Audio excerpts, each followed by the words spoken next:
So very good morning all the participants. Today we'll be starting with this liquidation process.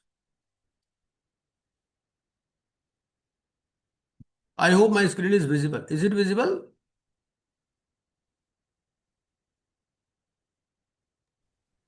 Liquidation process. Okay. Is it visible? Yes, sir. Okay.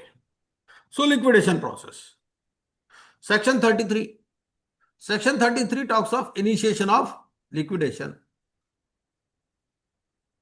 And it has to be read with regulation number 12. So what it says? There are three things.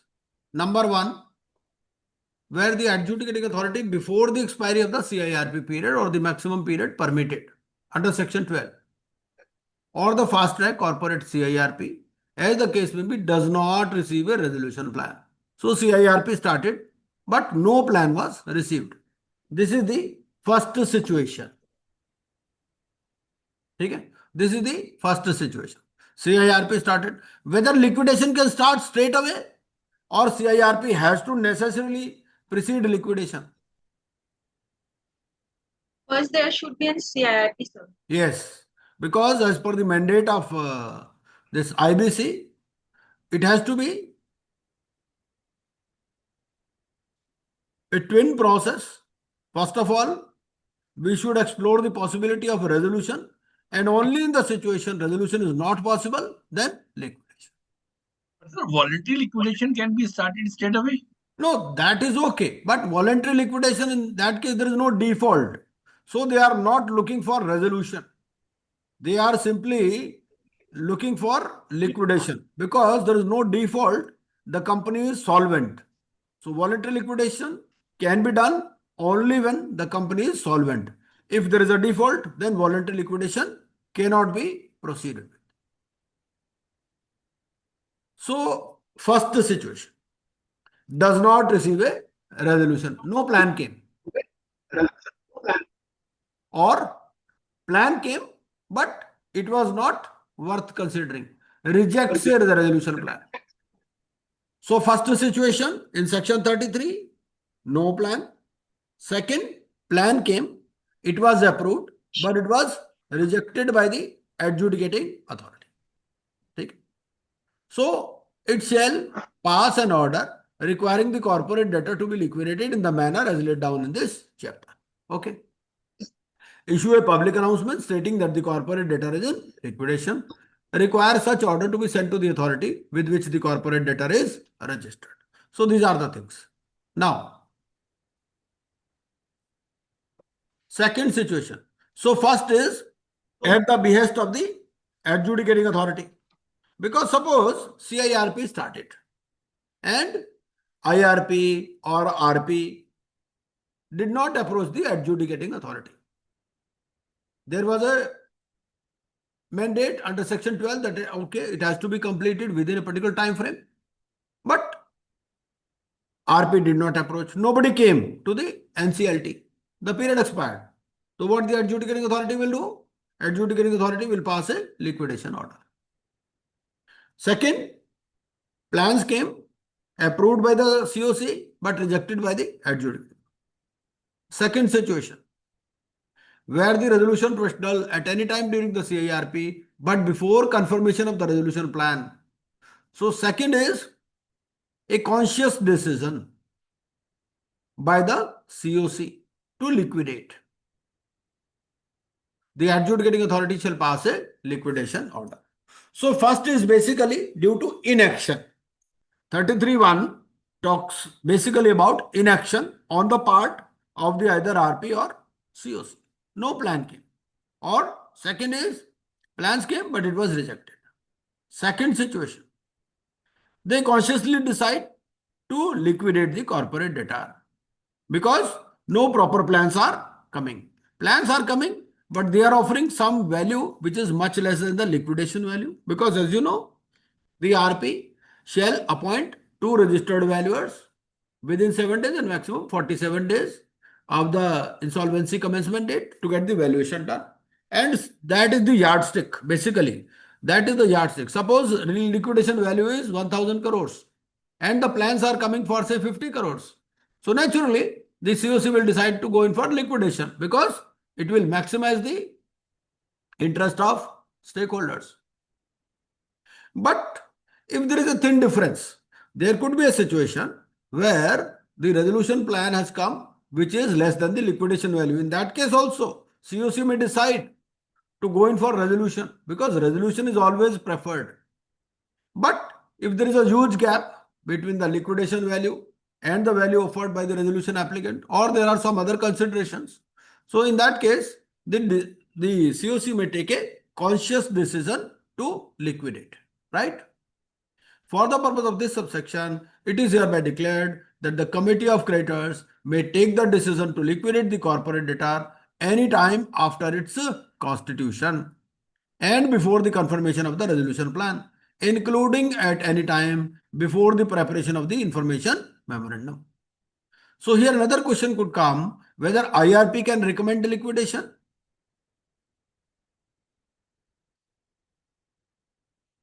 Yes, Rajada ji, whether IRP can recommend liquidation? Yes, The sir. answer is no. Yes. The answer is no, because only COC can take the decision. And COC will be formed when RP is there. So RP will be conducting the meetings of the COC. IRP is there in picture before the COC is formed. So if they ask you a question whether IRP can recommend liquidation, the answer is no. So COC will recommend the liquidation, right? Where the resolution plan approved by the adjudicating authority. Now, third situation. Third situation is resolution plan came, voting was done, it was approved by COC, but it was contravened. Later on, there was a contravention. So in that situation, any person other than the corporate debtor whose interests are prejudicially affected by such contravention, because this resolution plan, what is resolution plan? Resolution plan is basically a set of promises. Okay, I will do this thing. I will make payment like this. You know, I will introduce new technology. It will be so many things. Okay? Amalgamation, merger, so many things are promised in the resolution plan. So if there is a contravention by the concerned corporate debtor, why by the concerned corporate debtor? Because once the resolution has been done, the COC remains, the company remains intact, CD remains. It is on the going concern concept.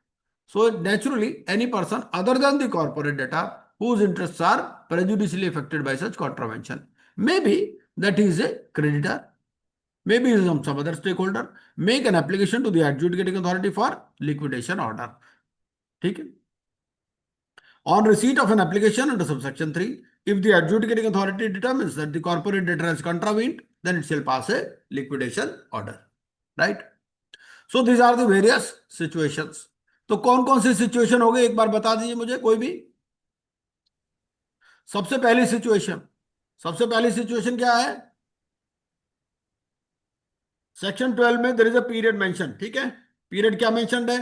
180 days, one time extension maximum 90 days, maximum 330 days including any litigation involved. ठीक है, this is the period.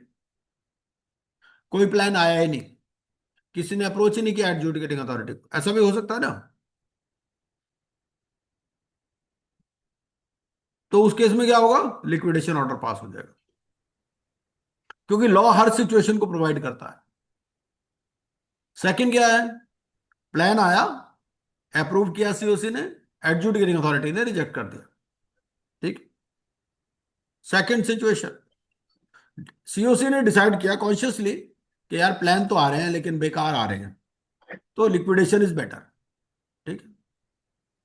Third situation, plan आया, approve हो गया bye COC, adjudicating authority ने भी approve कर दिया, बाद में कॉन्ट्रावेंशन हो गया. ठीक है, तो उस केस में भी क्या होगा कि लिक्विडेशन हो जाए. अब लिक्विडेशन एक बार हो गया तो क्या होगा? सीआईआरपी में क्या होता है जब लिक्विडेशन हो जाता है? सीआईआरपी में क्या होता है? When insolvency starts, insolvency commencement date के बाद में क्या एक्शन होते हैं? एक दो एक्शन बता दीजिए, इंपॉर्टेंट एक्शंस क्या होते हैं? पब्लिक Public अनाउंसमेंट हो जाती है, announcement. पब्लिक अनाउंसमेंट हो जाती है और मॉरेटोरियम हो जाता है, ये दो तो इमीडिएटली होते हैं। ठीक है, Yes.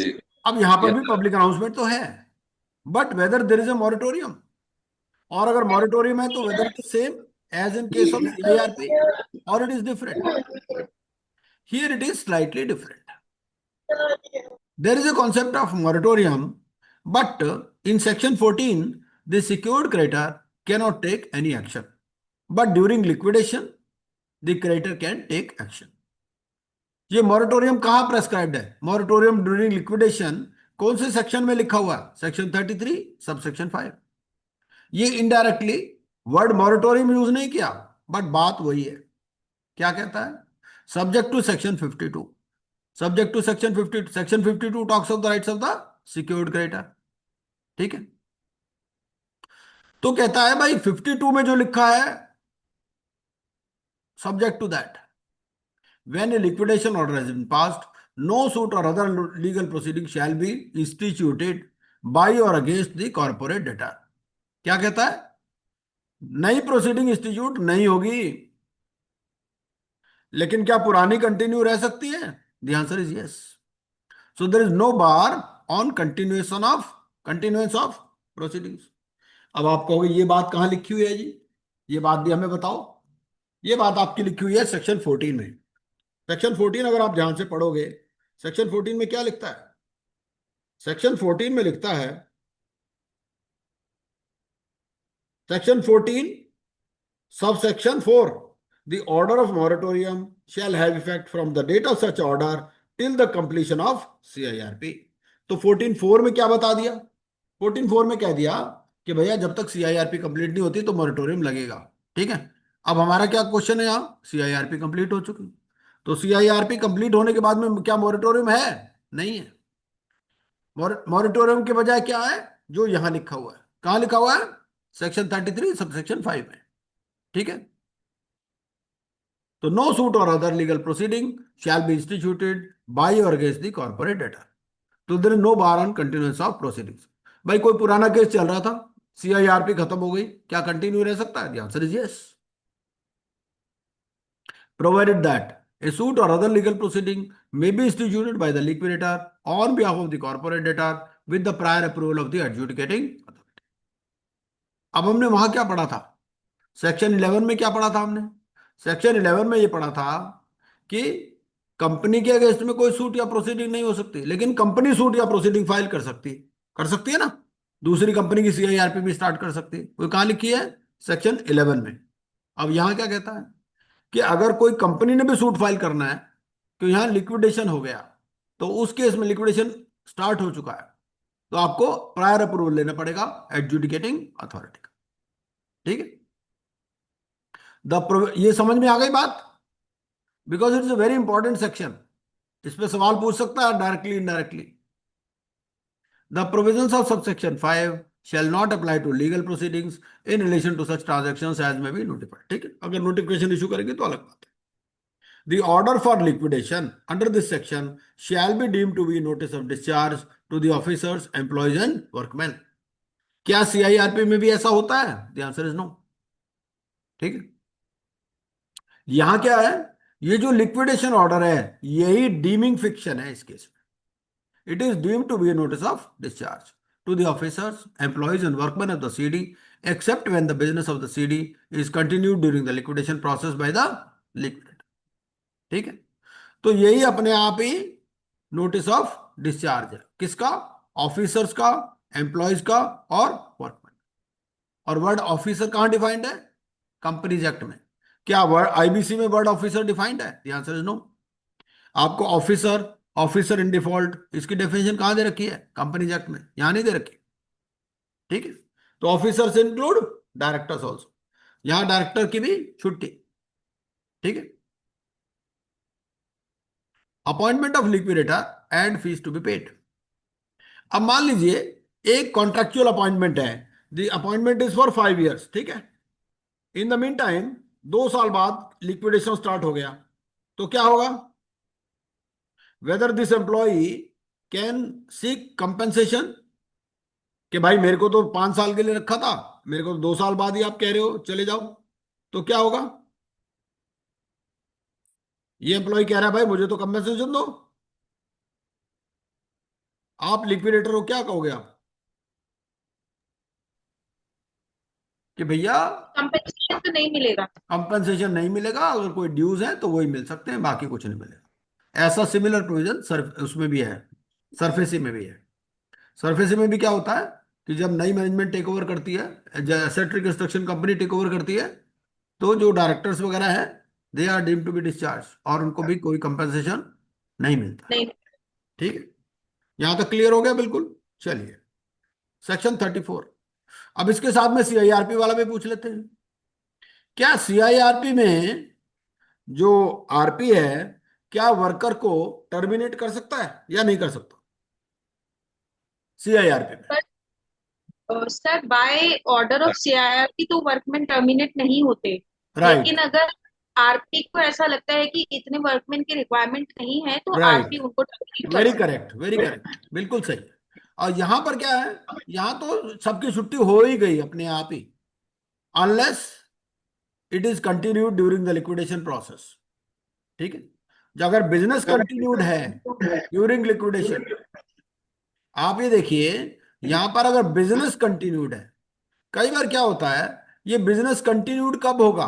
बिजनेस कंटिन्यूड होगा when COC has decided, COC भी अपनी 39 रेगुलेशंस में दे रखा है ना कुछ चीजें, वो क्या कहते हैं कि भाई आप जो है इसको लिक्विडेशन में भी एज ए गोइंग कंसर्न बेचना है ना, तो ओनली इन दो situations it shall be continued during the liquidation process. COC decide कर लेती है लास्ट मीटिंग में कि भाई लिक्विडेशन हम कर रहे हैं, बट आप लिक्विडेशन में भी you try to sell it as a going concern, normally it is deemed to be notice of discharge. ठीक है, अच्छा उल्टा उल्टा देख लीजिए, क्या लिक्विडेटर कोई नए ऑफिसर एम्प्लॉयज अपॉइंट कर सकता है?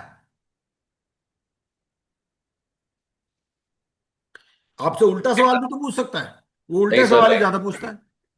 भाई डिस्चार्ज का तो लिख दिया, अब उल्टा मैं सवाल आपसे पूछ रहा हूं कि लिक्विडेटर कुछ लोगों को अपॉइंट करना चाहता है, तो क्या कर सकता है, नहीं कर सकता? वो सर अपने खाली प्रोफेशनल्स अपॉइंट करेगा और कुछ नहीं कर सकता। राइट, तो वो क्या है कि जो भी प्रोफेशनल्स वो अपॉइंट करना चाहे वो कर सकते। ठीक है, जो उसको लगता है कि भाई जरूरी है उनको एम्प्लॉय कर लेगा। ठीक है,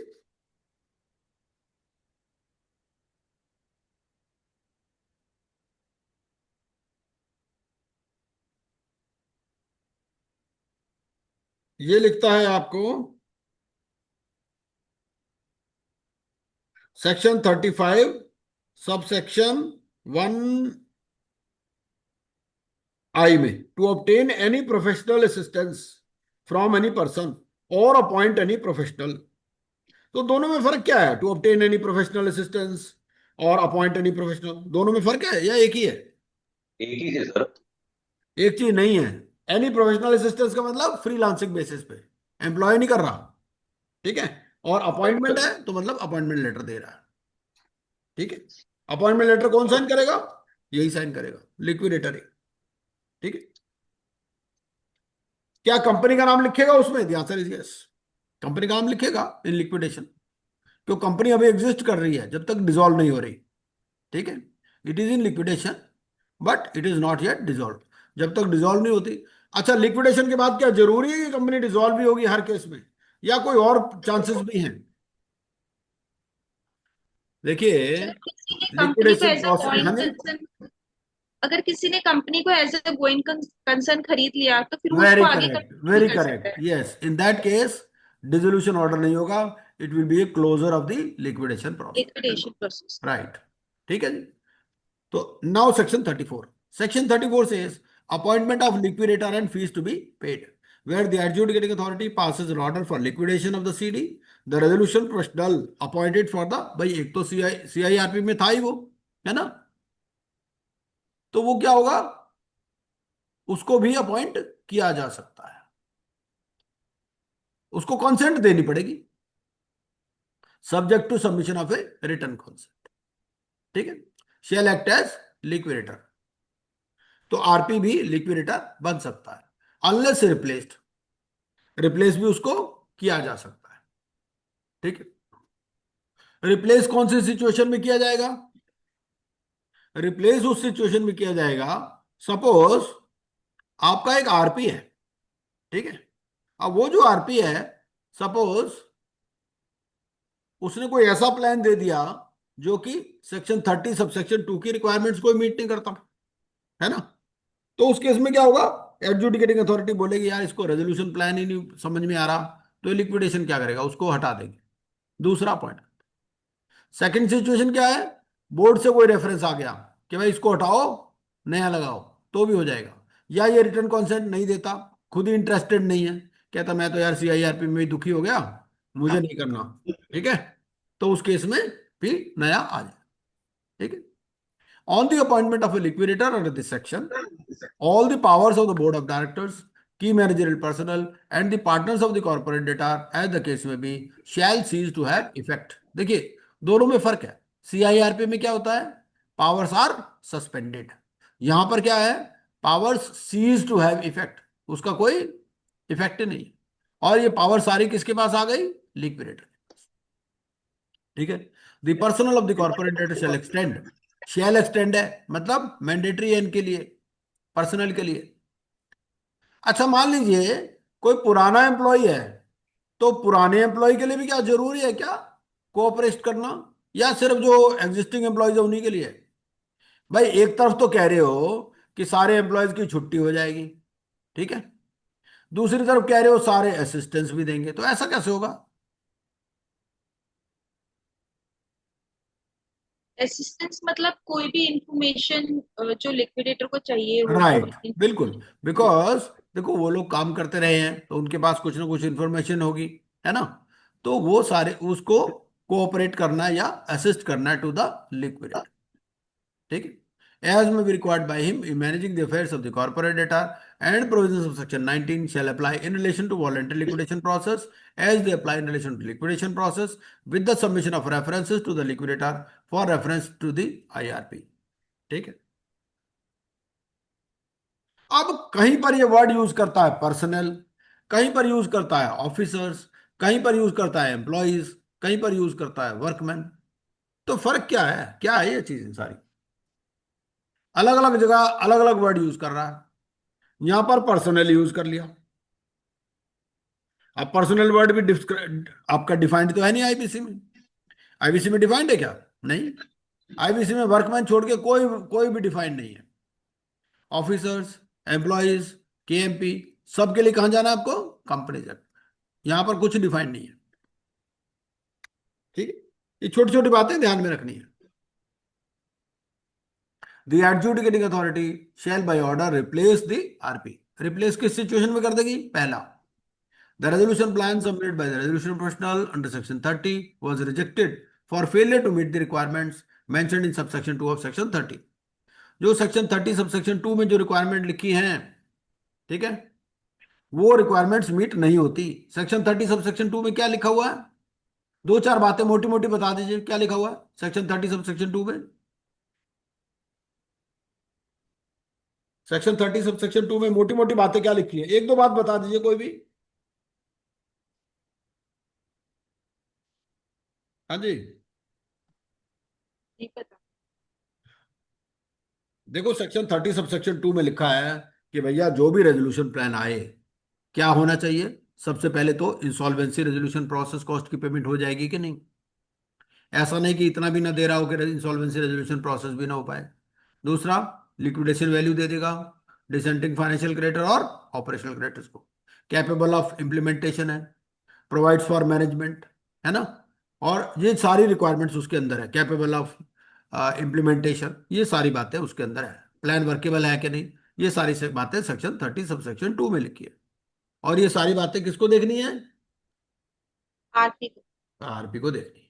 ठीक है, देखो क्या लिखा है सेक्शन 30 सबसेक्शन 2 में? The resolution professional shall examine each resolution plan received by him to confirm. ये सारी बातें ये कंफर्म करेगा कि ये है कि नहीं। ये प्राइमरी रिस्पॉन्सिबिलिटी किसकी दे दी? आरपी की। अगर आरपी ने अपनी रिस्पॉन्सिबिलिटी फुलफिल नहीं की तो उस केस में क्या होगा? और एडजुडिकेटिंग अथॉरिटी रिजेक्ट कर दिया, तो उसको हटा देंगे। कुछ यार ये सेक्शन 30 सब सेक्शन 2 ही नहीं समझ में आया इसको, तो ये लिक्विडेशन क्या करेगा, हटाओ इसको। Second, board recommends the replacement of RP. Board के पास कोई कंप्लेंट आ गई, ठीक है, रीजंस रिकॉर्ड करने हैं इन राइटिंग। बोर्ड के पास कोई कंप्लेंट आ गई, किसी ने कंप्लेंट कर दी भाई ऐसे हैंकी पैंकी है फलाना ढिमकाना, एनसीएलटी में किसी केस में फंस गया, तो उस केस में भी रिप्लेस कर देते। या फिर उसने कंसेंट ही नहीं दिया, वो बोला मैं पहले ही दुखी हूं, लिक्विडेशन किसी और से करवा लो, ठीक। चलिए, for the purpose of clauses A and C, A and C में क्या है, एडजुडिकेटिंग अथॉरिटी बोर्ड से नाम पूछ लेगी। बी में क्यों नहीं पूछेगी, क्योंकि बी में तो बोर्ड ने ही कहा है हटाओ इसको, ठीक है। बोर्ड प्रपोज करेगा along with the written consent from the insolvency professional within 10 days of the direction issued by the adjudicating authority, और adjudicating authority अपॉइंट कर लेंगे लिक्विडेटर, ठीक। और किस तरह से ये फीस लेगा, an insolvency professional proposed to be appointed as a liquidator shall charge such fees for the conduct of liquidation proceedings and in such value। क्या है रेगुलेशन, इसमें 2A है, एक तो 2B है, 3 और 4, ये हमें रेगुलेशंस पढ़नी है। कोई बता सकता है क्या किस तरफ से फीस चार्ज होती है, अगर आपने पढ़ा हो तो कुछ आइडिया है किसी को कि लिक्विडेटर जो फीस चार्ज करेगा किस तरह से चार्ज करता है? परसेंटेज होती है सर। एक तो that is one of the modes, right, very correct, that is one of the modes. He On can, realization of assets. Fixed amount per month. yes, it could be an amount per month also. It could be as per the fees decided by the COC during the CIRP। CIRP में ही last में पूछ लेते हैं RP से, भाई अगर आप liquidator appoint हो गए तो आप बता दो कितनी फीस लोगे, ठीक है। अगर वो उस टाइम नहीं बता पाता तो क्या होता है, यहाँ पर स्टेक होल्डर्स कंसल्टेशन कमेटी बनती, तो स्टेक होल्डर्स कंसल्टेशन कमेटी फिर पूछ लेती है उससे कि भैया क्या फीस आप लोगे। अगर किसी भी मेथड से डिसाइड नहीं होता तो फिर क्या होगा, फिर वो रेट्स का चार्ट दे रखा based on amount realised and amount distributed. तो ये रेगुलेशंस भी साथ साथ जरा से देख लेते हैं। रेगुलेशन 2A, 2B, 3 और 4। रेगुलेशन 2A क्या बोलता है? रेगुलेशन 2A बोलता है कंट्रीब्यूशन टू लिक्विडेशन कॉस्ट। देखो लिक्विडेशन क्या है, लिक्विडेशन एक तरह से डेथ है कंपनी की, है ना। मतलब अब आदमी मरने वाला है तो हो सकता है जी भी जाए, है ना, तो फिर वो as a going concern sale हो जाएगी तो दोबारा सेल हो जाएगी। कंट्रीब्यूशन टू लिक्विडेशन कॉस्ट, देखो ऐसा है, ये जो लिक्विडेटर है या जो आरपी है ये पंडित की तरह है। आपके घर में कोई नया बच्चा पैदा हुआ, पंडित को बुलाओगे उसको तो दक्षिणा देनी है। ऐसे ही कोई मर गया तो भी पंडित तो दक्षिणा लेगा ही लेगा। शमशान घाट में भी जाते हैं, ये तो नहीं कह सकते ना भाई हमारे पास पैसे नहीं है ना। क्या करते हो आप, वो अपने रिश्तेदारों से इकट्ठे कर लोगे। ऐसे ही ये सेक्शन 2A है। सेक्शन 2A क्या बोलता है, अगर लिक्विडेशन कॉस्ट के भी पैसे नहीं है कंपनी के पास तो जो फाइनेंशियल इंस्टीट्यूशंस हैं वो कंट्रीब्यूट करेंगे in the ratio of their financial. अब आप कहोगे वो क्यों कंट्रीब्यूट करेंगे भाई, वो ऐसा होता है कई बार ना कंपनी के पास लिक्विड कैश नहीं होता। यहां बात है लिक्विड कैश की, ठीक है। कंपनी के पास लिक्विड कैश है नहीं, कंपनी के पास एसेट है, एसेट तो बिकेगा साल में, 6 महीने बाद, 2 साल बाद, है ना, तब पैसा आएगा। तो जब पैसा आएगा तो इनको सबसे पहले दे दिया जाएगा जिन्होंने पैसा दिया, ठीक है। तो इफ वो क्या करते हैं, यहां असेसमेंट हो जाता है लिक्विडेशन कॉस्ट कितनी है और लिक्विड एसेट्स कितने हैं। और अगर लिक्विडेशन कॉस्ट से भी कम है लिक्विड एसेट्स तो फाइनेंशियल इंस्टीट्यूशंस को कहते हैं कि you contribute in the ratio of the financial debt, ठीक। और ये एक एस्क्रो अकाउंट में जमा करा देते हैं with in 7 days of the passing of the liquidation order, ठीक है। और इस पर इंटरेस्ट भी मिलेगा एज पर आरबीआई रेट्स, ठीक है। ये बात तो क्लियर हो गई, यहां पर 2A तो क्लियर हो गया।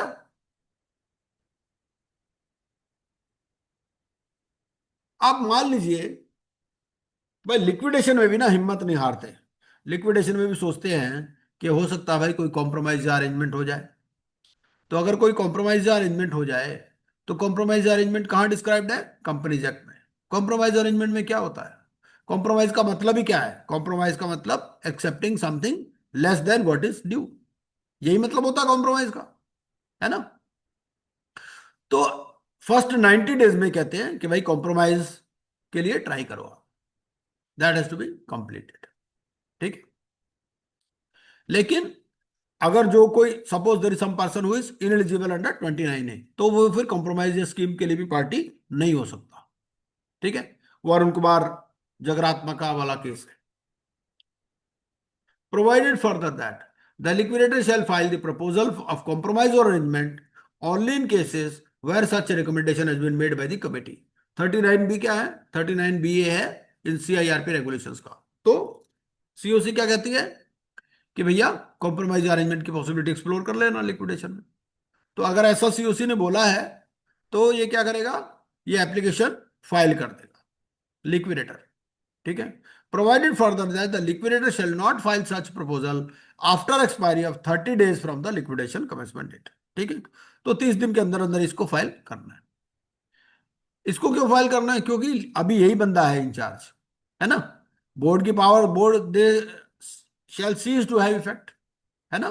Power shall cease to have effect, उनके पास तो कोई पावर है नहीं। तो एप्लीकेशन किसको लगानी है? लिक्विडेटर, ठीक है। और जो टाइम टेकन है on compromise or arrangement not exceeding 90 days shall not be included in the liquidation period, ये लिक्विडेशन पीरियड में शामिल नहीं होगा, ठीक है। अब मान लीजिए कॉम्प्रोमाइज अरेंजमेंट में आपको मालूम ही है, कॉम्प्रोमाइज अरेंजमेंट में क्या होता है, आपको एनसीएलटी के सामने एक स्कीम लेकर के जाते हो। कौन लेकर के जा सकता है? लिक्विडेटर भी लेके जा सकता है, शेयर होल्डर्स भी लेके जा सकते हैं, क्रेडिटर्स भी लेके जा सकते हैं। अगर स्कीम सैंक्शन हो गई तो क्या होगा? अगर स्कीम सैंक्शन हो गई तो सीडी बियर करेगा कॉस्ट को, और अगर स्कीम सैंक्शन नहीं हुई तो जिसने प्रपोज की थी वो बियर करेगा, ठीक है। इसके साथ ही साथ हम पढ़ लेते हैं कि जो लिक्विडेशन प्रोसेस है उसका पीरियड कितना है। कोई बता सकता है क्या? लिक्विडेशन प्रोसेस कितने दिन में कंप्लीट करना है? जैसे सीआईआरपी के बारे में तो लिखा हुआ है, सीआईआरपी के बारे में लिखा है कि 180 प्लस 90 मैक्सिमम 330। तो ऐसे लिक्विडेशन में भी लिखा है क्या कि कितने दिन में कंप्लीट करना है? कम से कम 90 दिन तो है सर। 90 दिन तो यही हो गए ना, कॉम्प्रोमाइज अरेंजमेंट के लिए हो गए ना ये तो। हम्म, ये आपको लिखा है रेगुलेशन नंबर 44 में। रेगुलेशन 44 क्या कहता है कि it has to be completed within a period of 1 year from the liquidation commencement date, ठीक है। और अगर 1 साल में कंप्लीट नहीं होता तो क्या होगा? ये एक रिपोर्ट फाइल करेगा टू द एडजुडिकेटिंग अथॉरिटी कि भाई क्यों कंप्लीट नहीं हुआ और एडिशनल टाइम कितना चाहिए, ठीक है। तो इसके लिए आपका पीरियड जो है वो, पहले ये 2 इयर्स होता था, अब ये पीरियड है 1 ईयर। ये बात लिखी गई है रेगुलेशन नंबर 44 में, regulation 44 of liquidation process regulation, ठीक है। उसमें से 90 दिन इसके लिए दे दिए हैं कॉम्प्रोमाइज के लिए मैक्सिमम। चलिए, eligibility for appointment as liquidator. अच्छा, 2A हम पढ़ रहे थे, 2A के बाद और भी देख लेते हैं। 2B भी था, 2B 3 और 4। ये 3 है हमारा, 2B हमने देख लिया। 3 क्या कहता है? और 4 पहले पढ़ते हैं, लिक्विडेटर फीस, ठीक है। हम फीस पर थे ना, तो फीस ये है। सबसे पहले अगर सीओसी ने डिसाइड किया है 39D में तो वो फीस दे देंगे। सीओसी पूछ लेते हैं उससे लास्ट में कि भैया कितनी फीस लोगे आप लिक्विडेशन में। सेकंड, अगर कोई फीस फिक्स नहीं हुई तो जो कंसल्टेशन कमेटी है वो फिक्स कर देगी इन द फर्स्ट मीटिंग, ठीक है। और अगर ना सीओसी ने फिक्स की, ना ही कंसल्टेशन कमेटी ने फिक्स की, तो क्या होगा?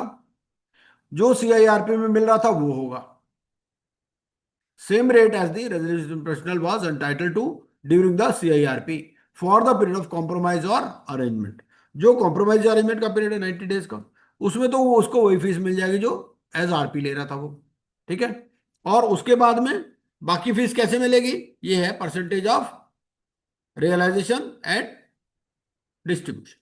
ये पूरा चार्ट है, कब आपने रियलाइज किया, कितना अमाउंट रियलाइज किया, उसके ऊपर ये फीस है, ठीक है।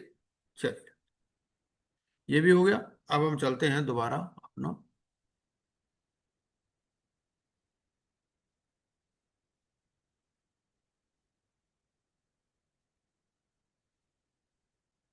तो फीस के बारे में भी क्लियर हो गया हमारे को। है ना जी। और ये फीस कहां से दी जाएगी? From the proceeds of the liquidation estate. अब इसी के लिए रेगुलेशन 2A इंपॉर्टेंट है। रेगुलेशन 2A में क्या बोला? रेगुलेशन 2A में बोला कि अगर liquid assets they fall short of the liquidation cost, तो फिर आप पहले ही कंट्रीब्यूट करा लो फाइनेंशियल क्रेडिटर से। ठीक है, क्योंकि फीस तो देनी है लिक्विडेशन एस्टेट से, लिक्विडेशन एस्टेट में कुछ है ही नहीं मान लो, है ना। तो इसीलिए लिक्विडेशन एस्टेट को बढ़ा देते हैं। ठीक है, और उसको फिर लिक्विडेशन कॉस्ट का पार्ट बना देंगे। सबसे पहले उनको पेमेंट होगी मान लो जब भी पैसा आएगा कंपनी के पास। ठीक है, तो 33 34 तक क्लियर है, कोई दिक्कत नहीं है मेरे ख्याल से। हाँ जी, सेक्शन 33 एंड 34 क्लियर है बिल्कुल। आ रहा ज्यादा जी? Yes sir. चलिए 35। 35 क्या बोलता है? Powers and duties of liquidator. ठीक है, अब जैसे वहां पर आईआरपी और आरपी है, यहां पर भी कुछ है क्या? इंटरिम लिक्विडेटर, लिक्विडेटर ऐसा कोई कॉन्सेप्ट यहां पर नहीं है। लिक्विडेटर लिक्विडेटर ही है। ठीक है, यहां ऐसा कुछ नहीं है कि वो अभी आईआरपी है या वो।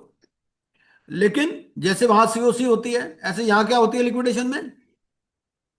STC right, stakeholders consultation committee. तो कमिटी। इन दोनों में फर्क क्या है?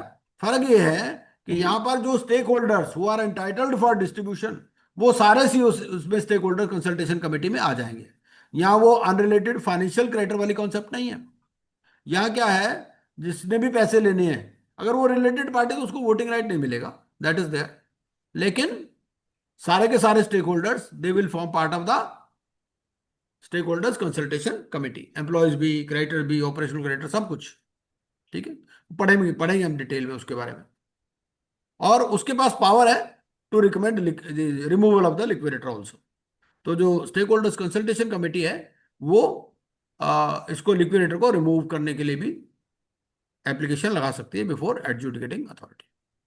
Powers and duties of liquidator subject to the directions of the adjudicating authority, the liquidator shall have the following powers and duties. सबसे पहला, to verify claims of all the creditors. यहां वर्ड क्या लिखा? वेरिफिकेशन। देखो दोनों में थोड़ा सा फर्क है। क्या फर्क है? ये जो लिक्विडेटर है ना, he is acting in an adjudicatory capacity, quasi adjudicatory capacity, और उसका क्या रोल है? वो एडमिनिस्ट्रेटिव कैपेसिटी में काम करता है।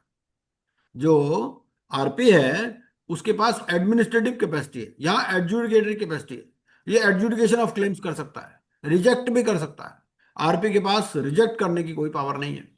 वो दोनों चीजें साइड बाय साइड रख के चलता है, क्लेम्स सबमिटेड, क्लेम्स एडमिटेड। ठीक है, अगर नहीं एडमिट हुआ एडजुडिकेटिंग अथॉरिटी के पास जाके मत मारो। ठीक है, लेकिन रिजेक्ट नहीं करता वो कभी भी। यहां क्या करता है? यहां रिजेक्ट भी कर सकता है, और अगर रिजेक्ट कर दिया तो क्या होगा? फिर अपील हो सकती है बिफोर एनसीएलटी।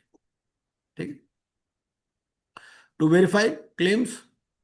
अच्छा मान लीजिए किसी आदमी ने लिक्विडेशन में क्लेम ही फाइल नहीं किया, उसने सीआईआरपी में तो क्लेम फाइल किया था, लिक्विडेशन में क्लेम फाइल नहीं किया। बोला यार तुम देते वेते तो हो नहीं कुछ पैसे, बाद में बार बार फॉर्म भरवा लेते हो, मैं नहीं भरता फॉर्म। तो क्या करेगा लिक्विडेटर? उसका जितना अमाउंट सीआईआरपी में एडमिटेड था वो सेम एससीसी में ले राइट, उस। Very correct. या फिर ये बुक्स वगैरह के बुक्स में से भी देख सकता है, particularly in case of employees. अगर एम्प्लॉइज हैं जो जिन्होंने क्लेम नहीं किया तो बुक्स के बेस पे भी उनका क्लेम एडमिट कर लेगा। ठीक, to take into his custody और control all the assets, property, effects and actionable claims of the corporate debtor. तो ये कस्टडी एंड कंट्रोल इसके पास आ जाएगा। To evaluate the assets and property of the corporate debtor in the manner as may be specified by the board and prepare a report. ठीक है, ये evaluation करेगा किसका? एसेट्स और प्रॉपर्टी का। रेगुलेशन 13 में, रेगुलेशन 13 क्या कहता है? एक बार रेगुलेशन 13 भी देख लेते हैं इसके साथ में। रेगुलेशन 13 ये कहता है प्रीलिमिनरी रिपोर्ट, इसको एक प्रीलिमिनरी रिपोर्ट बनानी है कितने दिन के अंदर? 75 डेज। ठीक है, अच्छा हमने इससे पहले पब्लिक अनाउंसमेंट पढ़ा था, तो पब्लिक अनाउंसमेंट के ये क्लेम्स कितने दिन में सबमिट होने हैं लिक्विडेशन में? 30 days। 30 डेज। और वेरिफिकेशन के लिए कितना टाइम है? 7 days। हाँ जी, 7 days। 7 डेज? नहीं नहीं, 7 डेज थोड़ी है। 30 डेज का ही टाइम है वेरिफिकेशन के लिए भी। हाँ हाँ हाँ, सॉरी सर, 7 डेज तो सीआईआरपी में है ना। हाँ, है ना। तो यहां हम्म, पर इसके पास 30 डेज का ही टाइम 30 days का। वेरिफिकेशन के लिए। हाँ। अब लिक्विडेटर, एक किसी आदमी ने अपना क्लेम सबमिट कर लिया, क्या उस क्लेम को चेंज कर सकता है वो? और कितने दिन का पीरियड है? विद इन 14 डेज ही में वेरी हिज क्लेम, विड्रॉ भी कर सकता है। ठीक है, चलिए। प्रिलिमिनरी रिपोर्ट कितने दिन में बनानी है? 75 डेज में। 75 डेज में जो प्रिलिमिनरी रिपोर्ट बनाएगा उसमें क्या बताएगा? कैपिटल स्ट्रक्चर, फिर estimate of assets and liabilities. ठीक है, detailing the capital structure, estimate of its assets and liabilities based on the books, provided that अगर इसको लगता है कि भाई बुक्स आर नॉट रिलायबल, तो फिर एस्टिमेट्स देगा based on reliable records and data. भाई बुक्स में कुछ है, जो क्लेम्स आ रहे हैं वो कुछ है, क्योंकि यहां तक उसने क्लेम्स आ भी चुके हैं और वेरीफाई भी हो चुके हैं। और वेरीफाई होने के बाद अगर किसी का क्लेम रिजेक्ट कर दिया तो उसके पास कितने दिन का टाइम है अपील करने के लिए? अगर किसी आदमी का क्लेम रिजेक्ट कर दिया लिक्विडेटर ने, तो कितने टाइम में एनसीएलटी को अपील कर सकता है? रेगुलेशन 42 है क्या? तो कोई 30 डेज होते हैं, हाँ, अपील के 30 डेज ही होते हैं। अपील के मेरे हिसाब से तो था वो है अपना 14 डेज।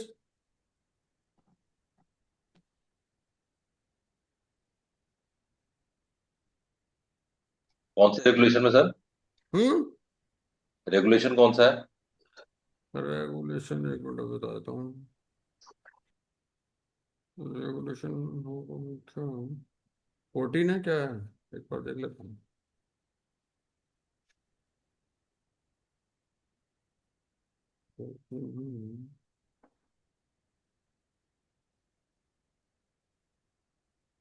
सेक्शन में ही दे रखा है, रेगुलेशन में नहीं है। सेक्शन 42 है क्या?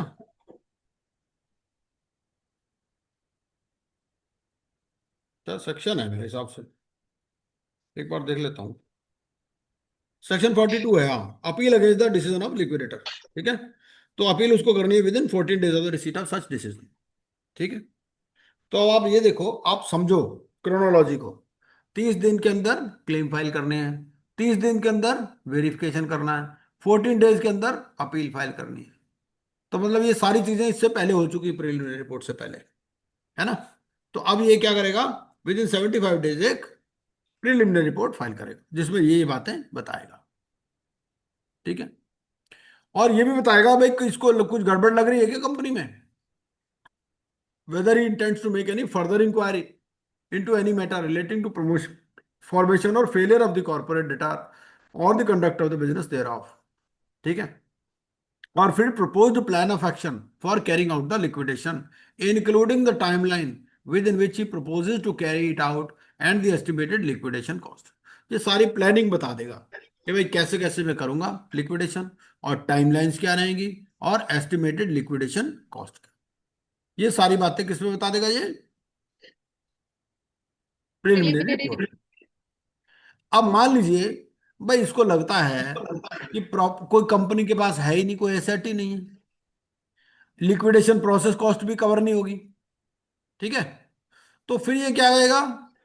और कोई गड़बड़ भी नहीं है कंपनी में, दोनों बातें। तो ही शैल कंसल्ट द कंसल्टेशन कमेटी को कंसल्ट करेगा, and if it advises for early dissolution he may apply along with a detailed report incorporating the views of the consultation committee to the adjudicating authority for early dissolution of the corporate data and for necessary directions in respect of such। ठीक, claims आ गए, claims verify भी हो गए, जो reject करना था reject भी कर दिया, प्रिलिमिनरी रिपोर्ट भी बना ली।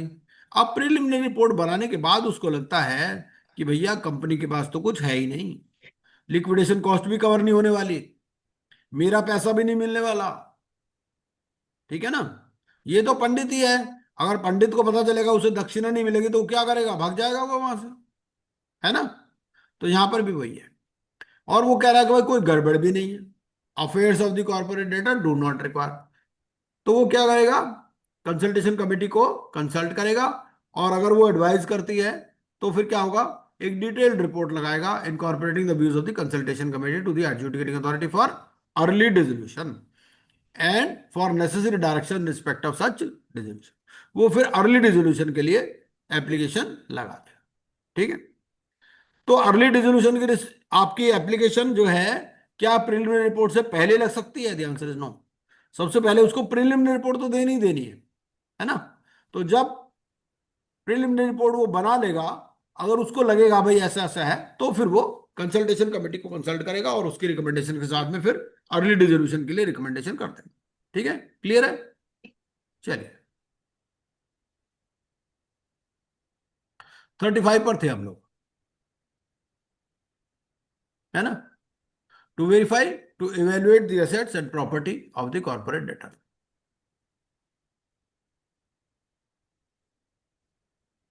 To take such measures. अब यहां पर जो to evaluate the assets and property है, अब आप ये बताइए यहां पर वैल्यूअर अपॉइंट करना है या कई वैल्यूएशन अलग एस्पेक्ट है इसमें? लिक्विडेशन में पहले तो ये बताओ, वैल्यूअर अपॉइंट करना है या नहीं करना है? करना है सर। ऐसा भी हो सकता है कि जो सीआईआरपी वाला वैल्यूएशन है वही मान लो। तो मान सकते हैं, लेकिन अगर सीआईआरपी में वैल्यूएशन काफी पुरानी हो चुकी है, राइट, या फिर इन सीओसी दैट कहती है, केस नया करेगा, या या सीओ फिर ये, ऐसा या लगता है स्टेक कि वो होल्डर्स वैल्यूएशन कंसल्टेशन गलत कमेटी है। कहती है, या फिर इसको लगता है कि भाई न्यू वैल्यूएशन इज रिक्वायर्ड, तो ही कैन अपॉइंट वैल्यूअर। कितने वैल्यूअर अपॉइंट करने हैं इसमें? तो सिर्फ हम दो। दो करने हैं, क्योंकि वहां पर क्या है, वहां दो है, और अगर दो के सिग्निफिकेंट वेरिएशन है तो थर्ड थर्ड अपॉइंटमेंट भी है। ये बातें सब कहाँ लिखी गई है? रेगुलेशन 35 में। एक बार वैल्यूएशन वाला एस्पेक्ट भी साथ के साथ देख लेते हैं। ठीक है,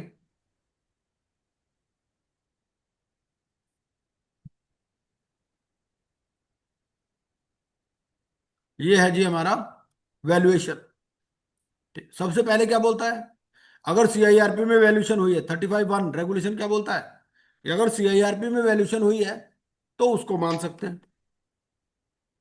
ठीक है, दो वैल्यूअर हैं, उनकी एवरेज मान लेगा। दूसरा, अगर सीआईआरपी में वैल्यूएशन हुई नहीं, या लिक्विडेटर को लगता है, लिक्विडेटर कंसल्ट करेगा कंसल्टेशन कमेटी को, और उसको लगता है कि फ्रेश वैल्यूएशन इज रिक्वायर्ड, तो कितने दिन में अपॉइंट कर देगा? Within 7 days of the liquidation commencement date appoint two registered valuers. ठीक है, और किस किस को अपॉइंट नहीं कर सकता? रिलेटिव नहीं होना चाहिए लिक्विडेटर का, related party of the CD नहीं होना चाहिए, ऑडिटर नहीं होना चाहिए कॉर्पोरेट का during the 5 years preceding the insolvency commencement date, partner या डायरेक्टर नहीं होना चाहिए of the IP of the liquidator, partner और डायरेक्टर। दोनों लिक्विडेटर अपनी अपनी रिपोर्ट देंगे। अच्छा, मान लीजिए एक कंपनी में प्रॉपर्टी भी है, ठीक है, फाइनेंशियल एसेट्स भी हैं,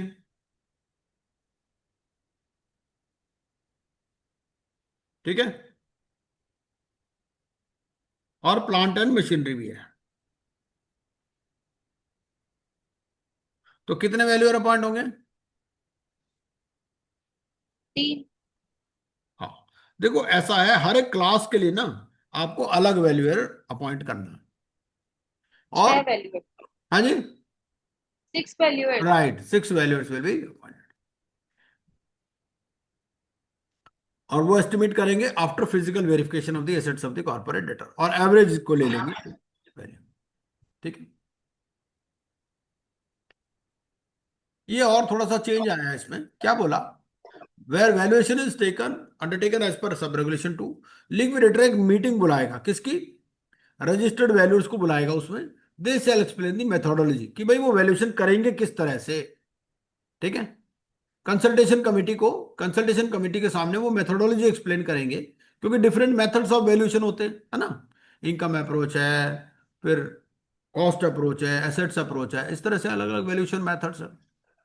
तो कंसल्टेशन कमेटी को ये बताएंगे कि भाई वैल्यूएशन किस तरह से करेंगे before finalisation of valuation reports.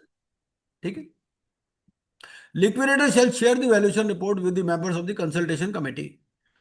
क्या वैल्यूएशन रिपोर्ट्स उनको बताएंगे? The answer is yes. एक अंडरटेकिंग ले लेंगे, कॉन्फिडेंशियलिटी। ठीक है, और अगर 25% से ज्यादा वेरिएशन है, ठीक है, in valuation of an asset class from the valuation under regulation 35 of CIRP. ठीक है, सीआईआरपी में कुछ वैल्यूएशन था, यहां कुछ और वैल्यूएशन है। सीआईआरपी में 100 रुपीज का वैल्यूएशन था, यहां 150 का है, तो 25% से ज्यादा वेरिएशन हो गई ना। तो उस केस में क्या होगा, एक मीटिंग बुलाएंगे, रजिस्टर्ड वैल्यूअर एक्सप्लेन करेगा difference to the consultation committee. ठीक है, कितने दिन में वैल्यूअर अपॉइंट करना है इसको, लिक्विडेटर को? 7 days। राइट। ठीक है, तो अब देखो वैल्यूअर भी अपॉइंट हो गया आपका, है ना, क्लेम्स भी आ गए, सब कुछ हो गया, प्रिलिमिनरी रिपोर्ट भी बन गई।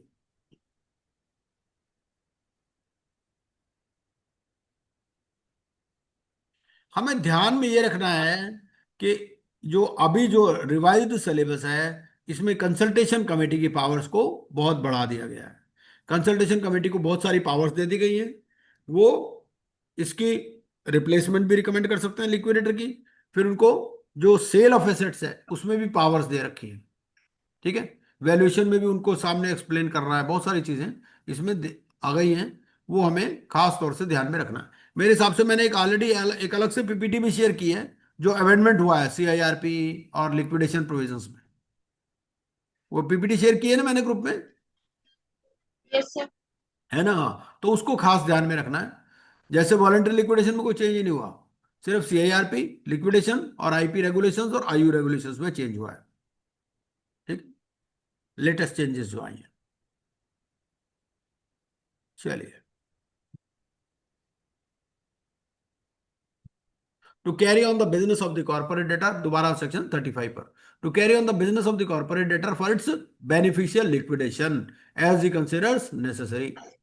ये बेनिफिशियल लिक्विडेशन का क्या मतलब है? बेनिफिशियल लिक्विडेशन का मतलब ये है कि भैया जितना लिक्विडेशन के लिए जरूरी है उतना ही करना है। ऐसा नहीं कि कोई नई प्रोडक्ट लाइन इंट्रोड्यूस कर दोगे आप, लिक्विडेशन नहीं, वो उसके पास पावर नहीं है ना? जितना लिक्विडेशन के लिए जरूरी है उतना। सब्जेक्ट टू सेक्शन 52, दोबारा आ गया सब्जेक्ट टू सेक्शन 52। सेक्शन 52 क्या है? Rights of secured creditor to sell the immovable and movable property and actionable claims of the corporate debtor in liquidation. क्योंकि सिक्योर्ड क्रेडिटर का क्या होगा, सिक्योर्ड क्रेडिटर के पास option है, वो ऑप्शन एक्सरसाइज कर लेगा जब वो अपना क्लेम फाइल करेगा। ठीक है, वो अपना जब क्लेम फाइल करेगा, और सिक्योर्ड क्रेडिटर, क्या ऑपरेशनल क्रेडिटर सिक्योर्ड क्रेडिटर हो सकता है या नहीं हो सकता? whether an operational creditor can be a secured creditor, yes or no? हो सकता है तो ना? सिक्योरिटी डिपॉजिट जमा कराते हैं उस कंटेक्स्ट में। हाँ बिल्कुल हो सकता है। ठीक है, तो ये क्या, जब ये क्लेम फाइल करेंगे अपना, तो उस क्लेम में लिख देते हैं कि भैया एनफोर्स करेंगे या नहीं करेंगे। ठीक है, ये बात कहां लिखी गई है, कोई बता सकता है? फॉर्म के अंदर कॉलम नंबर 8A होता है मेरे हिसाब से। एक बार फॉर्म फॉर्म देख लेते हैं। जो ये फाइल करते हैं ना क्रेडिटर, भाई फाइनेंशियल क्रेडिटर है या ऑपरेशनल क्रेडिटर है, वो क्लेम फाइल करेगा अपना। तो उस क्लेम के अंदर proof of claim by operational creditor नजर आ रहा है ना आपको स्क्रीन पे? Yes sir. ये देखो 8A, 8A में ये लिख देगा यहीं पर, जब अपना क्लेम फाइल करेगा यहीं पर लिख देगा। क्या लिखेगा? वेदर सिक्योरिटी इंटरेस्ट रिलिंक्विश्ड, यस और नो। ठीक है, और अगर मान लो इसने कॉलम नहीं भरा तो क्या माना जाएगा? Relinquished. Yes, very correct. ठीक है, तो ये ऑपरेशनल क्रेडिटर का फॉर्म है, ये फाइनेंशियल क्रेडिटर का फॉर्म है। फाइनेंशियल क्रेडिटर में भी ऐसा ही कॉलम है, वेदर सिक्योरिटी इंटरेस्ट लिंक्विस्ट, यस और नो। ठीक है, ये यहीं पर दे देते हैं। चलिए, तो मतलब 30 डेज में ये बता देगा कि भाई क्या करने वाला है ये। Just a minute.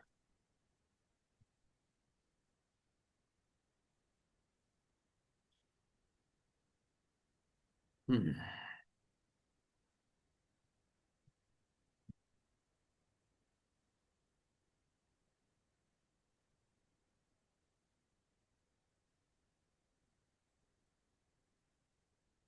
यहां पर थे हम लोग 35 पे। ठीक है। तो अगर मान लीजिए उसने लिखा हुआ है अपने क्लेम फॉर्म में कि भाई वो रिलिक्विश नहीं कर रहा, तो ये उसको नहीं बेच सकता। ठीक है ना। To sell the immovable movable property and actionable claims of the corporate debtor in liquidation by public auction or private contract, with power to transfer such property to any person or body corporate, or to sell the same in parcels in such manner as may be specified. अच्छा, क्या ये property किसी ऐसे आदमी को बेच सकता है जो 29A में इनएलिजिबल है? The answer is no. ठीक है। Provided that the liquidator shall not sell the immovable and movable property or actionable claims of the corporate debtor in liquidation to any person who is not eligible to be a resolution applicant. अब इसके लिए regulation number 32 और 33 है, एक बार quickly देख लेते हैं। Regulation 32 और रेगुलेशन 33 में क्या लिखा है? रेगुलेशन 32 बोलता है कि भैया सबसे पहले आपको कोशिश करनी है कि इसको एज ए गोइंग कंसर्न बेचो। क्यों? क्योंकि गोइंग कंसर्न बेचने से क्या होता है, एक तो एम्प्लॉइज का अनएम्प्लॉयमेंट नहीं होता है ना। एज ए गोइंग कंसर्न है तो एज ए गोइंग कंसर्न अभी वो चल रही, लिक्विडेशन में भी चल रही है। क्या लिक्विडेशन में भी employees can continue to work? ऐसी कोई सिचुएशन है? द आंसर इज यस, अगर if it is intended to be run as a going concern. ठीक है ना, तो हो सकता है। तो पहले वो क्या कहता है? पहले वो कहता है कि ई और एफ पहले ट्राई करो आप। ठीक है। Sale as a going concern 32 और 32 है, दोनों पढ़ लेते हैं। 32 है पहले पढ़ते हैं। 32 है क्या बोलती है? Where the committee of creditors has recommended sale under E or F. जब सीओसी ने अपनी मीटिंग की, उसने कहा भाई पहले आप ट्राई करना ई और एफ में बेचने की। ई और एफ क्या है? ई और एफ है, ई है corporate debtor as a going concern, मतलब कंपनी को ही चलता हुआ बेच दो, या बिजनेस और businesses of the corporate debtor as a going concern. दोनों में क्या डिफरेंस है? ई और एफ में व्हाट इज द डिफरेंस? दोनों में क्या डिफरेंस है ई और एफ? ई में तो कह रहा है कंपनी को बेच दो, एफ में कह रहा है बिजनेस ऑफ द कॉर्पोरेट। ऐसा हो सकता है ना कंपनी के चार बिजनेस हो, एक होटल इंडस्ट्री है, कोई मॉल भी है, कोई कॉन्फ्रेंस का भी कोई कन्वेंशन सेंटर भी है, इस तरह से। तो वो बिजनेसेस को भी अलग अलग से बेच सकते हैं एज ए गोइंग कंसर्न, या फिर पूरी कंपनी को बेच सकते हैं। और अगर ई और एफ पॉसिबल नहीं है तो फिर ए बी सी डी में बेचो। ठीक है। अगर सीओसी ने रिकमेंड किया ई और एफ में तो पहले ई और एफ में बेचेगा, या फिर लिक्विडेटर को बोलता है, लिक्विडेटर को लगता है कि ई और एफ में मैक्सिमाइजेशन ऑफ वैल्यू होगा, तो सबसे पहले वो ई और एफ में ही ट्राई करेगा। ठीक है। Provided that where an asset is subject to security interest, it shall not be sold under any of the clauses A to F unless the security interest therein has been relinquished to the liquidation estate. तो जब तक security interest relinquish नहीं किया तब तक आप नहीं बेच सकते। ठीक है। और सिक्योरिटी इंटरेस्ट रिलिंक्विश किया है नहीं किया मैंने आपको बता दिया, कॉलम नंबर 8A से पता चल जाएगा विद इन 30 डेज। ठीक है। चलिए, for the purposes of sale under sub regulation 1, the group of assets and liabilities of the corporate debtor as identified by the COC, ठीक है, shall be sold as a going concern। क्या होता है? COC बहुत सारे decision ले लेती है at the fag end of CIRP.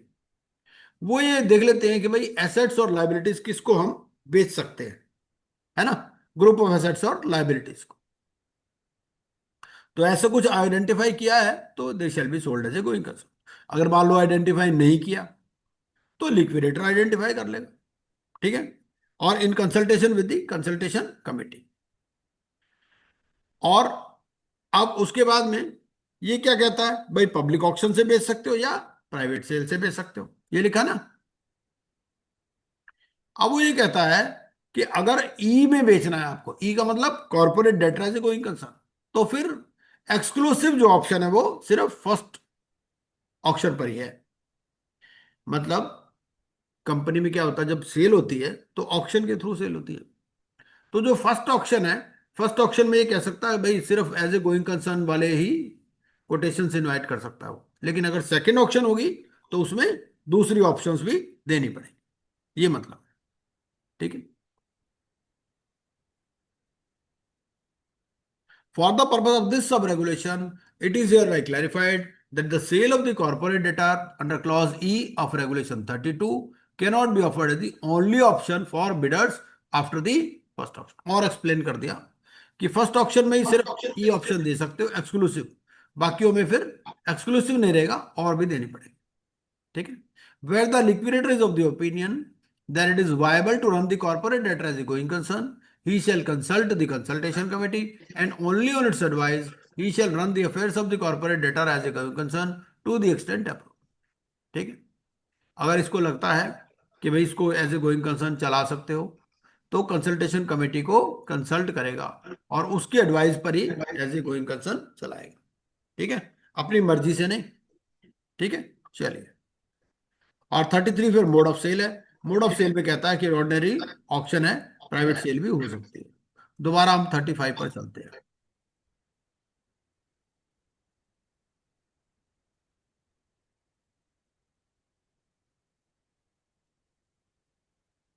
चलिए। Provided that the liquidator shall not sell the immovable and movable property or actionable claims of the corporate debtor in the liquidation to any person who is not eligible। ये तो हमने पढ़ लिया। ठीक है। अब जो भी साइन करने हैं, मान लो चेक्स है, बिल ऑफ एक्सचेंज है, कौन साइन करेगा? लिक्विडेटर साइन करेगा। ठीक है। अभी कंपनी एग्जिस्टेंस में है ना, डिसॉल्व तो नहीं हुई, तो in the name and on behalf of the corporate debtor. ठीक है, चलिए। To take out in his official name letter of administration to any deceased contributory. Contributory कौन है? कंट्रीब्यूटरी वो है who is required to contribute in the event of liquidation. मान लीजिए कोई शेयर होल्डर है, शेयर होल्डर की हो गई डेथ। ठीक है। अब इसलिए उससे पैसे रिकवर करने हैं। ये क्या करेगा? ये ऑफिशियल लेटर निकाल सकता है, लेटर ऑफ एडमिनिस्ट्रेशन। ठीक है। क्योंकि जब when you subscribe to the shares of a company you undertake to pay the entire amount. ठीक है। मान लीजिए 100 रुपए का शेयर है, आपने 50 रुपए दिए हुए, तो 50 रुपए आपसे कंपनी कभी भी मांग सकती है, इंक्लूडिंग ड्यूरिंग लिक्विडेशन पीरियड। ठीक है। और अगर आपने नहीं दिए तो आपके अगेंस्ट में लेटर ऑफ एडमिनिस्ट्रेशन निकल सकता है। अगर शेयर होल्डर की डेथ हो गई तो उसके लीगल रिप्रेजेंटेटिव, ये मतलब है इसका। ठीक है, चलिए। To obtain any professional assistance from any person or appoint any professional. Professional assistance मतलब फ्रीलांसिंग बेसिस पे प्रोफेशनल अपॉइंट कर लिया, और अपॉइंट मतलब अपॉइंटमेंट दे दिया। ठीक है। इन discharge of his duties obligations and responsibilities. इसके साथ में रेगुलेशन नंबर 7 है। रेगुलेशन 7 क्या बोलता है? रेगुलेशन 7 बोलता है कि liquidator may appoint professionals to assist him in discharge of his duties, obligations and functions for a reasonable remuneration, and such remuneration shall form part of the liquidation cost। ठीक है। The liquidator shall not appoint a professional under sub regulation 1 who is his relative। इसका relative नहीं होना चाहिए। तो individual का relative कहां से आप देखोगे? सेक्शन 5 सबसेक्शन 24 कैपिटल ए, उसमें पूरा चार्ट दे रखा है ना। वो चार्ट मैंने ग्रुप में भी शेयर किया था। Is a related party of the CD. Related party of the CD section 5 subsection 24 or has served as an auditor to the corporate debtor in the 5 years preceding the liquidation commencement date। ठीक है, 5 साल liquidation commencement date से, अगर पिछले 5 सालों में वो auditor रहा है तो भी वो प्रोफेशनल अपॉइंट नहीं हो सकता। ठीक है। A professional appointed or proposed to be appointed under sub-regulation 1 shall disclose the existence of any pecuniary or personal relationship with any of the stakeholders or the concerned corporate debtor as soon as he becomes aware of it to the liquidator।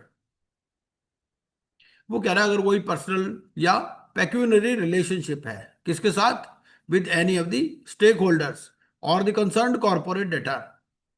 अब ये बात कहाँ लिखी गई है? ये बात आपको लिखी गई है आईपी रेगुलेशंस में। आईपी रेगुलेशंस में ये कहता है कि भाई अगर आपका पेक्यूनरी या पर्सनल रिलेशनशिप है तो आपको ये डिस्क्लोज करना है विद इन 3 days।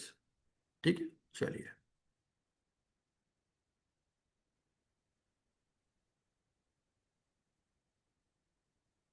अब हम यहां पर थे 35 पे। ठीक है, तो लास्ट व्यूड से आ जाते हैं। अगर ज्यादा बार आप घूम गए तो फिर लास्ट व्यूड से नहीं आ सकते, अदरवाइज आ जाते। ये भी हो गया। चलिए next. To invite and settle claims of creditors and claimants and distribute proceeds in accordance with the provisions of this code। ये इसकी पावर है। To institute or defend any suit, prosecution or other legal proceeding, civil or criminal, in the name of or on behalf of the corporate debtor. तो जो भी अब indirect reference यहां पर भी आ रहा है, ये जो के है 35(1)(k), 35(1)(k) क्या इनडायरेक्टली हिंट कर रहा है कि प्रोसीडिंग चल सकती हैं ड्यूरिंग लिक्विडेशन।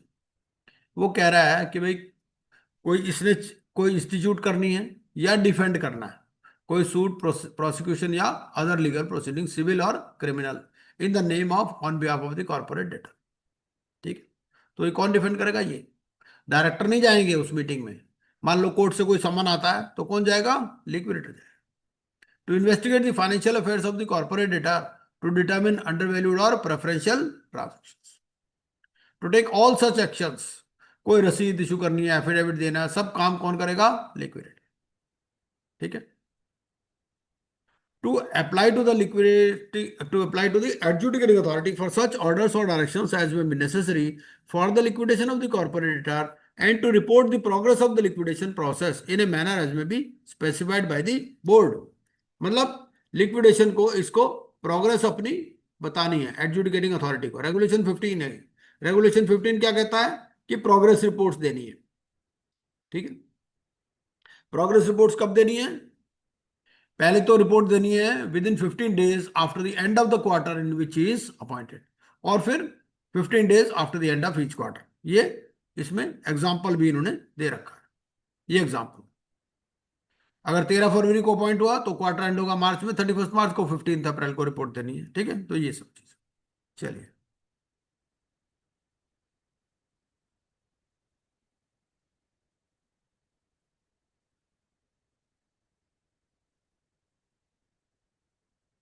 अच्छा ये पीछे नहीं जाता, एक के बाद ज्यादा दोबारा आगे नहीं जाता जी। चलो कोई बात नहीं, एक तक ही जाता है।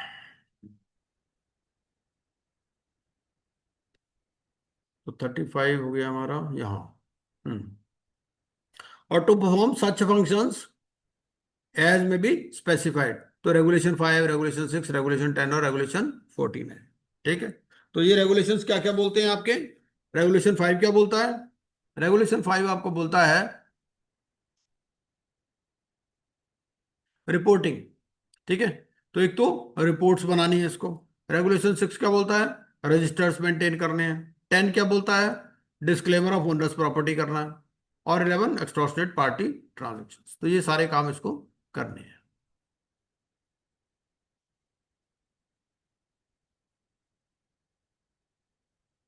The liquidator shall have the power to consult any of the stakeholders entitled to a distribution of proceeds under section 53, provided that such consultation shall not be binding। तो ये consultation binding नहीं है। Provided further that the records of any such consultation shall be made available to all other stakeholders not so consulted in a manner specified by the board। ठीक है, अच्छा मान लीजिए भाई कंसल्टेशन कमेटी बोल रही है कुछ, लिक्विडेटर बोल रहा है कुछ, तो उस केस में क्या करेगा ये लिक्विडेटर? ठीक है, इसके बारे में बात लिखी गई है आपके रेगुलेशन नंबर 8 में। रेगुलेशन 8 क्या बोलता है? ये है रेगुलेशन नंबर 8। फॉर्म ए है इसमें, फॉर्म ए ऑफ शेड्यूल 2 है। और फॉर्म ए क्या बोलता है? फॉर्म ए बोलता है ये proforma for reporting consultation with stake holders, ये है, ये परफॉर्मा।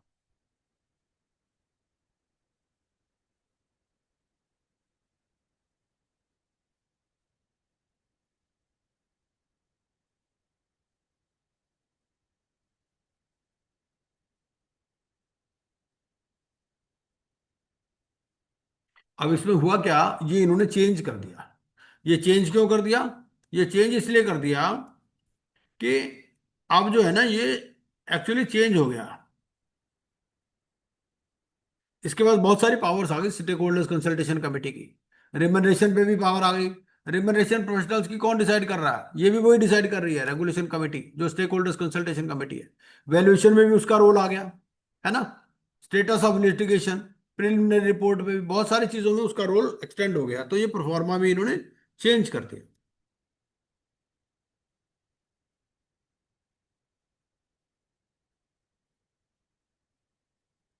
इसके अलावा एक और बात हम देख लेते हैं, इसके साथ ही रिलेटेड है वो।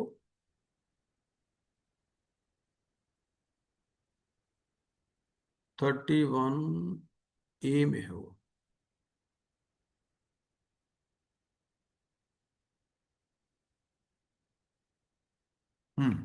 ये यहां पर दे रखा है 31A में।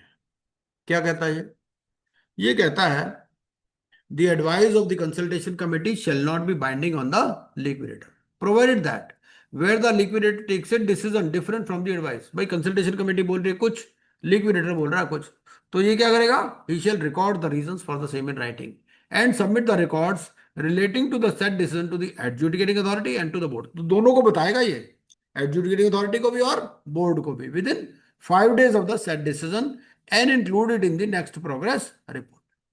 ठीक है।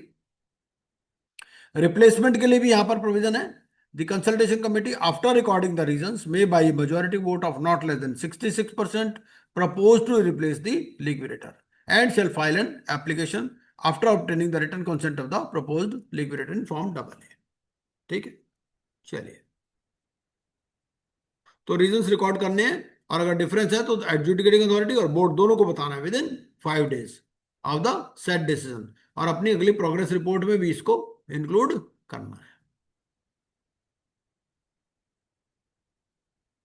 चलिए, तो 35 हमारा ऑलमोस्ट कंप्लीट हो गया। 36 आज कर लेते हैं, अभी 10 मिनट है पूरे, काफी टाइम है। 36 लिक्विडेशन एस्टेट, क्योंकि लिक्विडेटर को जो मिलना है लिक्विडेशन एस्टेट पे से ही मिलना है, लिक्विडेटर की फीस भी है ना। तो अगर लिक्विडेशन एस्टेट कम है तो पहले ही बढ़ा देंगे, रेगुलेशन 2A में लिखा, financial institutions will contribute. For the purpose of the liquidation, the liquidator shall form an estate of the assets mentioned in subsection 3, which will be called the liquidation estate। अच्छा, जब अब आप बताइए कि एक financial creditor ने form भरा, ठीक है, कॉलम 8A में उसने लिखा, वो कहता भाई सिक्योरिटी इंटरेस्ट रिलिंक्विश्ड, उसने बोल दिया नो। ठीक है, मान लीजिए एक कंपनी ने लोन ले रखा है बैंक से, ठीक है, बैंक को अपनी प्लांट एंड मशीनरी मॉर्गेज कर रखी है। अब बैंक ने फॉर्म भरा, बैंक फाइनेंशियल क्रेडिटर है तो वो फॉर्म भरेगा अपना, उसने लिख दिया सिक्योरिटी इंटरेस्ट लिक्विड नो, तो क्या वो जो प्लांट एंड मशीनरी है वो लिक्विडेशन स्टेट का पार्ट बनेगी या नहीं बनेगी? क्वेश्चन ये है। नहीं सर। नहीं बनेगी, वेरी करेक्ट। क्योंकि क्या है, यहां क्या होगा, सिर्फ वही आएंगे जो रिलिंक्विश नहीं है। ठीक है, for the purpose of liquidation, the liquidator shall form an estate of the assets mentioned in subsection 3, which will be called the liquidation estate। The liquidator shall hold the liquidation estate as a fiduciary for the benefit of all the creditors। इस पर कई बार सवाल पूछ लेता है भाई, as a fiduciary या as an administrator, इस तरह से, या फॉर द बेनिफिट ऑफ के ऊपर भी सवाल पूछ लेता है, for the benefit of secured creditor, unsecured creditors, all the creditors, ये तो इस पे एक सवाल नॉर्मली पूछते हैं वो, तो ध्यान में रखना है इसको। एक तो वर्ड फिड्यूशरी को ध्यान में रखना है और दूसरा for the benefit of all the creditors. Subject to subsection 4, the liquidation estate shall comprise all liquidation estate assets which shall include the following, जिसके ऊपर भी उसका ओनरशिप राइट्स है, including all rights and interest therein as evidence in the balance sheet. ठीक है, including shares held in any subsidiary of the corporate debtor, assets that may or may not be in the position but not limited to encumbered assets, tangible assets whether movable or immovable, intangible assets subject to the determination of ownership by the courts। ठीक है, सारा कुछ आपको किसमें लेना है, liquidation estate. any assets or their value recovered through proceedings for avoidance of transactions, any asset in respect of which the secured creditor has relinquished security interest। ठीक है, अगर उसने अपना इंटरेस्ट रिलिंक्विश कर दिया तो आ जाएगा, अगर उसने रिलिंक्विश नहीं किया तो नहीं आएगा। ठीक है, any other property belonging to or vested in the corporate debtor at the insolvency commencement date and all proceeds of liquidation as and when they are realised. ठीक है, तो ये सारे लिक्विडेशन एस्टेट का पार्ट बनेंगे। क्या क्या इंक्लूड नहीं होगा? Assets held in trust for third party, कोई थर्ड पार्टी का एसेट्स इनके पास आया हुआ है तो वो नहीं होगा, या बेलमेंट कॉन्ट्रैक्ट्स नहीं होंगे। All sums due to any workman or employee from the provident fund, pension fund and the gratuity fund, क्योंकि ये जो प्रोविडेंट फंड है, पेंशन फंड है और ग्रेच्युटी फंड है, इवन सुप्रीम कोर्ट तक ने है होल्ड किया है। क्या कहा है सुप्रीम कोर्ट ने? कि भैया ये लिक्विडेशन स्टेट का पार्ट नहीं बनेगा, मतलब इसको अलग रखना है आप, ये पैसे तो देने ही देने हैं, ठीक है, जो एम्प्लॉयज का पीएफ का, पेंशन फंड या ग्रेच्युटी का पैसा। उसमें ये नहीं है कि भैया ऑपरेशनल क्रेडिटर है तो उसको कम लिक्विडेशन वैल्यू मिलेगी ना, ये पूरी वैल्यू मिलनी है उसको, ये लिक्विडेशन स्टेट का पार्ट ही नहीं बनना, ठीक है।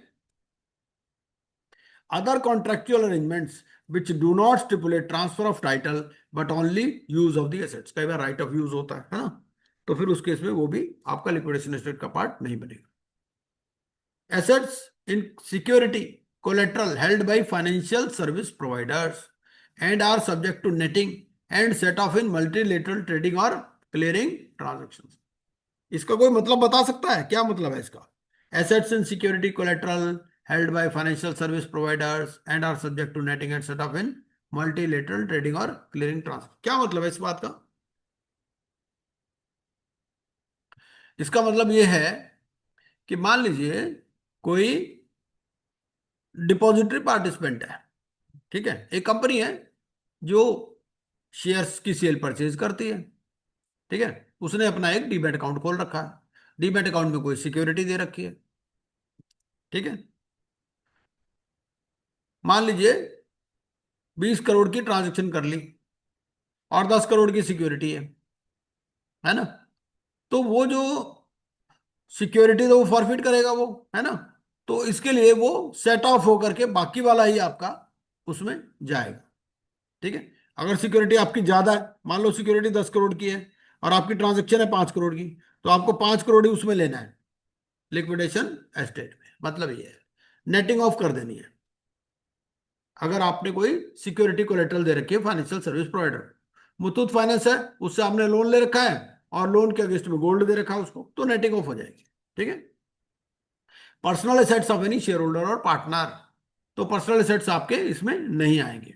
एसेट्स ऑफ एनी इंडियन और foreign subsidiary of the corporate debtor and any other assets as may be specified by the board including assets which could be subject to set off on account of mutual dealings. अगर कोई mutual dealings में तो वो भी इसके अंदर नहीं आएगा। तो ये लिक्विडेशन एस्टेट है, इसी लिक्विडेशन एस्टेट में से ही सबको पेमेंट होनी है। Section 37 power of the liquidator to access information क्या है? ये कहता है भाई लिक्विडेटर है, लिक्विडेटर किसी से भी इंफॉर्मेशन ले सकता है, इंफॉर्मेशन यूटिलिटी से, गवर्नमेंट डिपार्टमेंट से, है ना, कोई सेंट्रल स्टेट या local government including any registration authorities, कोई क्रेडिट रेटिंग एजेंसी है उससे, है ना, information systems for financial and non financial liabilities regulated under any law, information system for securities and assets posted as security interest, CERSAI है, CERSAI होता है ना सरफेसी में, या एमसीए है, तो वहां से भी इंफॉर्मेशन ले सकते हैं। कोई database maintained by the board है या एनी अदर सोर्स एज में भी स्पेसिफाइड बाय द बोर्ड, तो ये सारे इंफॉर्मेशन इसमें से ले सकते हैं, ठीक है। और क्रेडिटर भी लिक्विडेटर से इंफॉर्मेशन मांग सकते हैं, ठीक है, और उसको 7 दिन के अंदर देनी है या फिर रीजन देगा for not providing the information. Any other source क्या है एक बार देख लेते हैं कि एनी अदर सोर्स क्या है, रेगुलेशन नंबर 9 में है, ये रेगुलेशन नंबर 9 है, तो ये कहता है personnel to extend cooperation to the liquidator. अगर मान लो उसने किसी आदमी से इंफॉर्मेशन मांगी लिक्विडेटर ने, है ना, उसने इंफॉर्मेशन नहीं दी, तो क्या करेगा? ये एडजुडिकेटिंग अथॉरिटी को लिख देगा। ये कौन हो सकता है? कोई present officer, auditor, employee, partner या पुराना भी इज और हैज बीन, है ना, वॉज द आईआरपी आरपी, तो पुराने आईआरपी आरपी से भी ले सकता है, ठीक है। Has possession of any of the properties of the corporate debtor, तो उसमें करना पड़ेगा। An application may be made under this regulation only after the liquidator has made reasonable efforts to obtain the information from such person and failed to obtain it, ठीक है। तो पहले खुद कोशिश करनी है, उसके बाद में नहीं मिले तो फिर एडजुडिकेटिंग अथॉरिटी को अप्रोच करना। चलिए, ये भी हो गया हमारा, 37 भी कंप्लीट हो गया। 38 क्या बोलता है? 38 भी छोटा सा कर लेते हैं, 5 मिनट लगने हैं, है क्या? कंसोलिडेशन ऑफ क्लेम्स, 30 डेज का पीरियड है, ठीक है। द लिक्विडेटर शैल रिसीव और collect the claims of creditors with in period of 30 days from the rate of commencement of the liquidation process. A financial creditor may submit a claim to the liquidator by providing a record of such claim with an information utility। उसने क्या करना है, information utility के साथ जो record है वो दे देगा, उसी से हो गया, है ना। फिर उसको लोन एग्रीमेंट वगैरह सब लगाने की जरूरत नहीं है, और वहां से नहीं दे पाता तो फिर और रिकॉर्ड लगा दे। Provided that where the information related to the claim is not recorded in the information utility, the financial creditor may submit the claim in the same manner as provided for submission of claims for the operational creditor। तो operational creditor भी क्या करेगा, operational creditor भी इसमें documents लगा देगा, ठीक है। अगर कोई फाइनेंस पार्टली फाइनेंशियल है पार्टली ऑपरेशनल है तो दोनों तरह के डॉक्यूमेंट लगाएगा। ए क्रेडिटर में विड्रॉ और very his claim under this section with in 14 days, ठीक है, ऑफ इट्स सबमिशन। तो 14 दिन के अंदर ये अपना विड्रॉ या वेरी भी कर सकते हैं। Regulation 19, claims by workman. Workman employees कौन से फॉर्म में क्लेम करेंगे? ये फॉर्म ई में, ठीक है। और अगर बहुत सारे वर्कमैन हैं तो एक ऑथराइज रिप्रेजेंटेटिव फॉर्म एफ में क्लेम कर सकता है, ठीक है। फाइनेंशियल क्रेडिटर्स के लिए फॉर्म कौन सा है? Form D. ऑपरेशनल क्रेडिटर्स के लिए फॉर्म सी, ठीक है। तो फॉर्म बी क्या है? फॉर्म बी क्या है इसमें?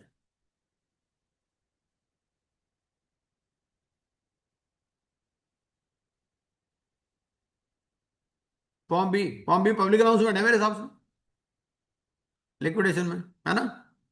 फॉर्म बी पब्लिक अनाउंसमेंट है। और फॉर्म ए क्या है?